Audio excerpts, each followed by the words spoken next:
Assalamualaikum warahmatullahi wabarakatuh. Bismillahirrahmanirrahim. Alhamdulillahirabbil alamin. Wa bihi nasta'in ala umuri dunya waddin. Wassalatu wassalamu ala asyrafil anbiya'i wal mursalin Muhammadin wa ala alihi wa sahbihi ajmain. Amma ba'd. Rabbi shrah li sadri wa yassir li amri wahlul 'uqdatam min lisani yafqahu qawli. Pada pertemuan ini kita akan membahas tentang sejarah berdirinya Muhammadiyah. Sebelum kita mulai, marilah kita baca doa dulu ya, agar kita difahamkan oleh Allah dan dimudahkan. Bismillahirrahmanirrahim. Rabbi zidni ilma warzuqni fahma. Amin. Nama organisasi Muhammadiyah diambil dari nama Nabi kita, Nabi Muhammad Shallallahu Alaihi Wasallam, yang berasal dari kata Muhammad dan Iyah.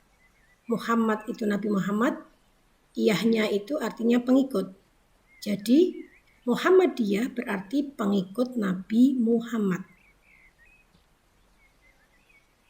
Muhammadiyah didirikan di Kampung Kauman, Yogyakarta. Itu pada tanggal 8 Zulhijjah 1330 Hijriah. Bertepatan dengan tanggal 18 November 1912 Masehi. Nah, yang di atas ini merupakan lambang Muhammadiyah. Kita sudah pernah membahas ya tentang lambang Muhammadiyah. Kita lanjutkan. Nah, pendiri Muhammadiyah adalah Kiai Haji Ahmad Dahlan. Ini ada fotonya, gambar beliau ini ya, foto beliau seperti ini.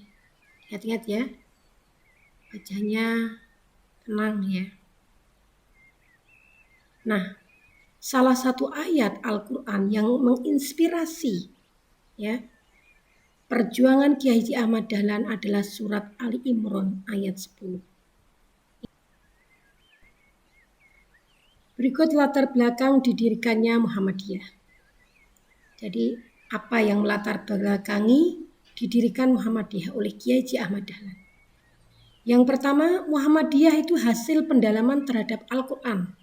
Ya, tadi ya, dalam Al-Quran yang berbunyi A'udzubillahi minasyaitonirrajim. Bismillahirrahmanirrahim.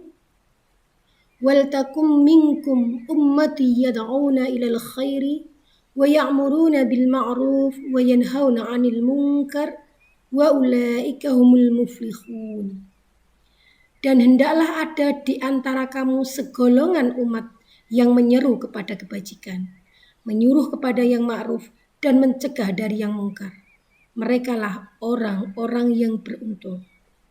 Nah, ayat di atas difahami oleh Kiai Haji Ahmad Dahlan sebagai perintah untuk mendirikan organisasi untuk memecahkan permasalahan-permasalahan umat Islam. Yang melatar belakangi berdirinya Muhammadiyah yang kedua adalah maraknya TBC di masyarakat. Ya, apa itu TBC? Ya, TBC itu merupakan penyimpangan. Ya, penyimpangan yang berupa T itu tahayul, B itu bid'ah, dan C-nya adalah khurafat. Itu dari singkatan dari itu ya. Dalam kehidupan beragama umat Islam di Indonesia sehari-hari. Di lingkungan rumah Kiai Haji Ahmad Dahlan di Yogyakarta sana itu marak sekali yang namanya TBC ini. Jadi banyak umat Islam yang melakukan hal-hal yang seharusnya tidak dilakukan oleh umat Islam. Yang di dalamnya terkandung tahayul, bid'ah, dan khurafat. Di sana banyak mistik-mistik atau mempercayai hal-hal yang mitos. Nah, padahal itu tidak ada di dalam ajaran al-Islam. Selanjutnya yang ketiga, tidak ada lembaga pendidikan Islam yang memadai. Nah, kondisi umat Islam baik di Indonesia dan di dunia saat itu secara umum dapat digambarkan dalam kondisi menggenaskan, terjajah. Hampir semuanya ya, Asia Tengah dijajah oleh orang-orang Eropa. Jadi miskin dan bodoh ya. Para penjajah tidak mengizinkan negara yang dijajah rakyatnya itu berilmu atau bersekolah.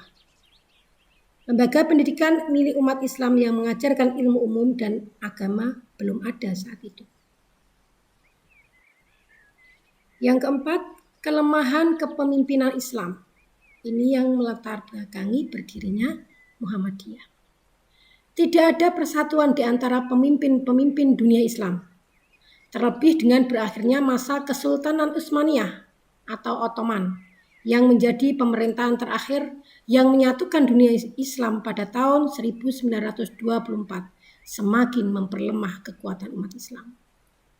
Ini ya, berakhirnya Kesultanan Kekhalifahan ini pada tahun 1924. Ini membuat kepemimpinan umat Islam hampir sedunia itu lemah.